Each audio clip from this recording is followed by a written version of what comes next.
Hello and welcome back to our YouTube channel commerce के सितारे। आज की इस वीडियो में हम हमारा एम्प्लॉयमेंट वाला चैप्टर ही शुरू करेंगे।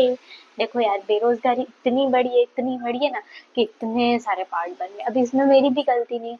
अब बेरोजगारी है ही इतनी, तो हम भी क्या करें, समझाना तो पड़ेगा ही तुमको। मैं नहीं समझाऊंगी तो फिर तुम लोग बोलोगे ये मैम आप तो ये करते हो वो करते हो, आप समझाते भी नहीं हो पूरा। इसीलिए तो मैं आपको ये वाला पार्ट बनेगा कॉजेस, और सेकंड पार्ट बनेगा मेजर्स, और फिर स्टेट्स है कि जिस हिसाब से कौन सी योजना लाके गवर्नमेंट ने पॉवर्टी अनएम्प्लॉयमेंट को कम किया है। ठीक है, सिर्फ इतना पढ़ना है तो मतलब नेक्स्ट पार्ट के अंदर अंदर अपना खत्म हो जाएगा। ठीक है, तो देखो, ये देख लो कि भाई अब समझेंगे तो सही ना कि भाई किस कारणों की वजह से इतनी ज्यादा अनएम्प्लॉयमेंट बढ़ी। तो क्या कारण है? सबसे पहला तो पॉपुलेशन ग्रोथ। मतलब हमारी बुक बोल रही है कि इंडिया के अंदर every year 1.7 crore population increase हो रही है। करोड़ पॉपुलेशन क्या हो रही है? इंक्रीज हो रही है। और उस हिसाब के वजह से कि लोग क्या हो रहे हैं, मतलब बहुत ज्यादा हमारी पॉपुलेशन क्या हो रही है, ग्रो कर रही है, जो एक ऑस्ट्रेलिया की पॉपुलेशन से भी ज्यादा है, ऐसा हमारी बुक बोल रही है। तो ये हाई रेट ऑफ पॉपुलेशन, जैसे जैसे लोग बढ़ेंगे वैसे वैसे उन लोगों को हमें अपॉर्चुनिटी, उन्हें काम देना पड़ेगा, उनको खाने के लिए देना पड़ेगा, उनकी डिमांड्स और नीड्स को क्या करना पड़ेगा, कंट्री को सेटिस्फाई करना पड़ेगा। ठीक है, दूसरा रीजन क्या है कि slow rate of employment growth. देखो, जितनी पॉपुलेशन बढ़ रही है उतनी एम्प्लॉयमेंट नहीं बढ़ रही, और एम्प्लॉयमेंट का सीधा सीधा रिलेशन किससे है? हमारी इकोनॉमिक ग्रोथ से। मतलब हमारा हमारा डेटा ये कहता है कि इकोनॉमिक ग्रोथ तो बढ़ रही है, पर जितनी इकोनॉमिक ग्रोथ बढ़ रही है ना, उतनी एम्प्लॉयमेंट ग्रोथ नहीं बढ़ रही। मतलब जितना लोगों को काम मिलना चाहिए उतना काम लोगों को नहीं मिल रहा है।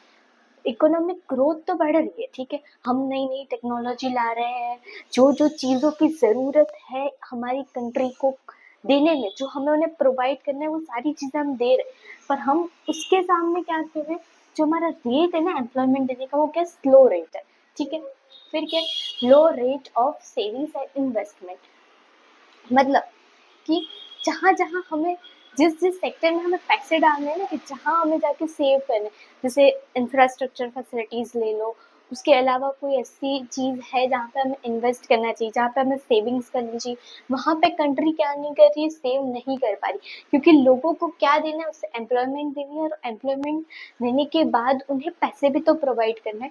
तो जो सेविंग और इन्वेस्टमेंट होना चाहिए वो नहीं हो रहा है। ठीक है, capital intensive production techniques. Capital intensive production techniques मतलब क्या, कि हमारा देश क्या है, लेबर इंटेंसिव है।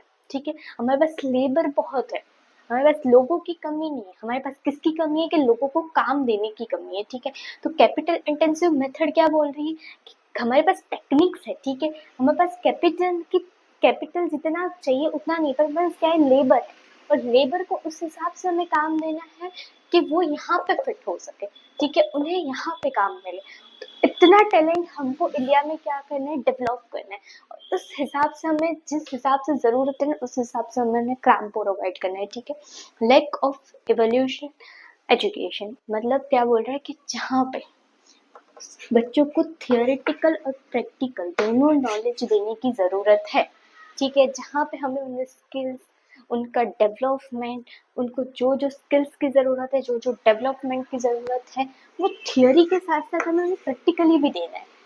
और जब हम उन्हें दोनों प्रोवाइड करेंगे ना, तब वो मार्केट में जब जाएंगे ना, तो उनके पास सिर्फ डिग्री नहीं होगी, उनके पास क्या होगा, काम होगा।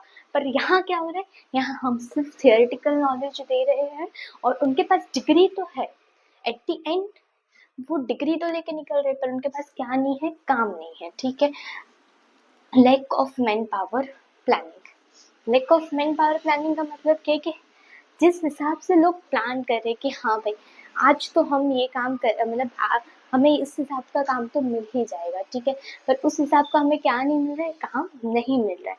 मैन पावर क्यों कम पड़ रहा है? क्योंकि क्या है, लोगों के पास डिग्रियां बहुत सारी है, ठीक है, पर वो डिग्री के हिसाब से उनके पास क्या नहीं है, काम नहीं है, और हम उस हिसाब से उन्हें काम देने की कोशिश भी नहीं कर रहे। और जब ये नहीं हो रहा है तो यहाँ पे लोग टिक नहीं रहे, ठीक है। लोग क्या कर रहे हैं, शिफ्ट हो रहे हैं, माइग्रेट हो रहे हैं, दूसरी जगह पे जा रहे हैं जहाँ पे उन्हें काम मिल रहा है। तो लोग कहाँ जा रहे हैं, आउट ऑफ इंडिया चले जा रहे हैं, ठीक है।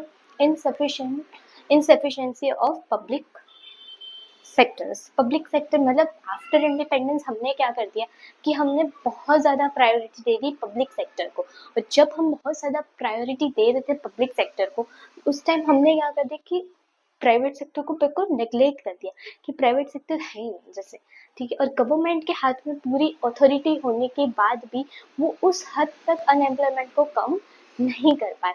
और इसका रीज़न है कि धीरे धीरे फिर करके क्या किया, प्राइवेट सेक्टर को प्रोवाइड करना शुरू किया काम। Negligence towards agriculture sectors.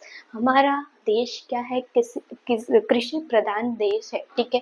जहाँ पे 70% ऑफ पीपल्स कहाँ पे माइग्रेट हो रहे हैं अभी, एग्रीकल्चर की तरफ, ठीक है। हमारे यहाँ से ही तो लोगों को फूड्स वगैरह प्रोवाइड हो रहे हैं, क्योंकि हमारी सीजन कैसी, हमारे पास तीनों सीजन है, विंटर, मानसून, समर, ठीक है। तो इसके वजह से हमारा एग्रीकल्चर सेक्टर क्या है, बहुत हाई लेवल पे है। पर हमने क्या कर दिया, एग्रीकल्चर सेक्टर को बिल्कुल भूल ही गए। हमने एग्रीकल्चर सेक्टर को यहाँ पे नेग्लेक्ट किया, और उसके वजह से लोगों को एम्प्लॉयमेंट मिलना बंद हो गई, क्योंकि उस टाइम पे उतनी पढ़ाई नहीं थी। जहाँ आफ्टर इंडिपेंडेंस इतने लोग एजुकेटेड नहीं थे, उन्हें क्या आता था, तो उन्हें मजदूरी आती थी, ठीक है। वो लेबर वर्क कर सकते थे, पर वो टेक्निकल वर्क उतना अच्छी तरह नहीं कर सकते थे। 9th नंबर क्या है, लो मोबिलिटी ऑफ वर्कर्स। मतलब लोग क्या जा रहे हैं, अपनी सोसाइटी, सोशल रीजंस, अपनी फैमिली, जगह, वो सारी चीज़ें छोड़ के जाना नहीं चाह रहे। और वो जहाँ से बाहर जा रहे हैं वहाँ से उनको ट्रांसपोर्टेशन कॉस्ट ज़्यादा पड़ रहा है, उनका टाइम ज़्यादा कंज्यूम हो रहा है, और ये सारे रीजंस की वजह से वो अपनी जगह से हिलना नहीं चाहते, वर्कर्स मोबाइल होना नहीं चाहते, ठीक है। 10th नंबर के लैक ऑफ इंफ्रास्ट्रक्चर फैसिलिटीज़। मतलब जो जो फैसिलिटीज़ की हमें यहाँ पे ज़रूरत है, इंफ्रास्ट्रक्चर फैसिलिटीज़, जो इंडस्ट्री में जिस जिस मशीनरी की ज़रूरत है वो मशीनरी हमारे पास नहीं है। और उसकी वजह से जो वो मशीनरी पे हम काम करवा सके लोगों से, जैसे एम्प्लॉयज़ भी नहीं है, ठीक है। तो आई होप, देखो अभी याद कैसे रखेंगे, तो हम ट्राई करते हैं कि भाई एल हमारे पास कितना है, तो 1 2 3 4 5, ठीक है। 5 एल है हमारे पास, एस सी आई, ओके।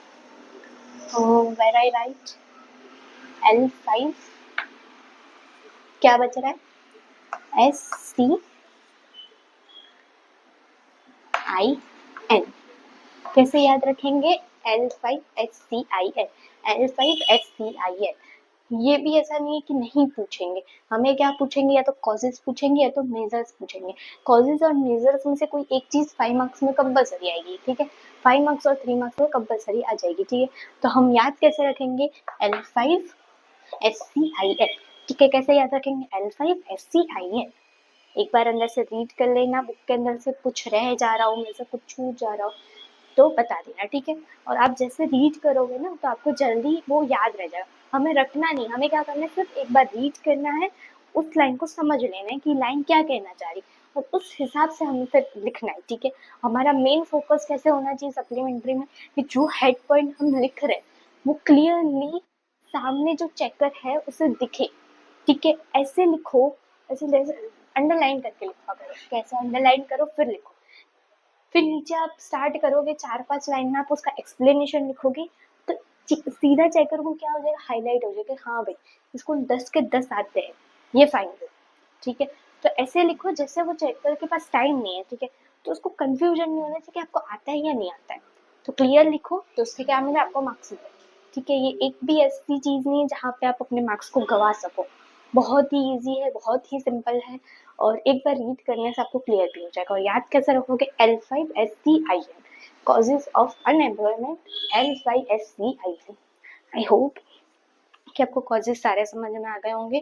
अब हम मेजर्स करेंगे और नेक्स्ट वीडियो, यहाँ नहीं कर रहे हैं, ठीक है। अगर वीडियो पसंद आ रहा है, समझ आ रहा है, तो प्लीज़ लाइक शेयर और सब्सक्राइब करो। Thanks for watching.